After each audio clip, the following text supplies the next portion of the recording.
Hello everybody, this is Father Warner D'Souza, and we continue with our teaching on the Gospel of Matthew.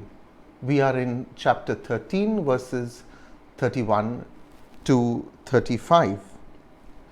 Chapter 13 of the Gospel according to Matthew is the third of the 5 blocks of teaching found in this Gospel. This block of teaching is called the Parable Discourse and consists of 7 parables. Matthew, who's the great systematizer of Jesus' teaching, arranges his material in numbers of 3 or 7. Let me give you a few examples. There are 7 articles in the Lord's Prayer, 7 demons in chapter 12 verse 45, 7 loaves in chapter 15 verse 34, 7 baskets of scraps left over, 7 brothers in the story of chapter 22 verse 25, 7 woes against the Pharisees in chapter 23. And we are asked to forgive, you got it right, 70 times 7. We are now in the third of the 7 parables of the kingdom found in chapter 13.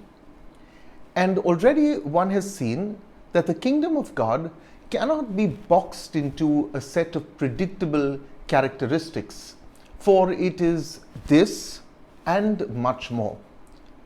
While the previous parable of the weed and the wheat reminds us that the kingdom will face opposition, Jesus also gives us parables of hope for the kingdom of God will expand despite the opposition that we face.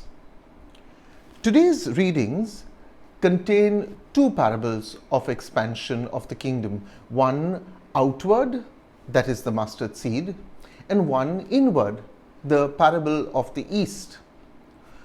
While the parable of the mustard seed reminds us that even a tiny seed like the mustard can explode into the greatest of shrubs for all to see, the parable of the east reminds us that the kingdom can grow silently inward, like yeast that is mixed in flour. From small beginnings come great endings. This is what we are reminded of today. While the example of the mustard seed is obvious, the parable of the yeast may not be so.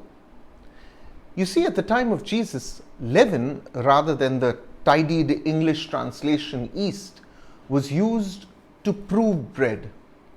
Leaven was a rotting, molding lump of bread which was mixed into 3 measures of flour, enough to feed 100 people. The point being made in the parables of today is simply this: a little can make a lot, and that the dominion of God may take hold in hidden and unexpected ways.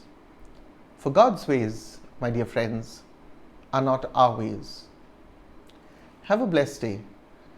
We have been coming to you every day, and if you have not yet subscribed to this channel, may I ask you to simply click the subscribe button and also the little bell button, which will give you a notification each time we post one more video for you. Please also share this with your friends. Thank you and have a blessed day.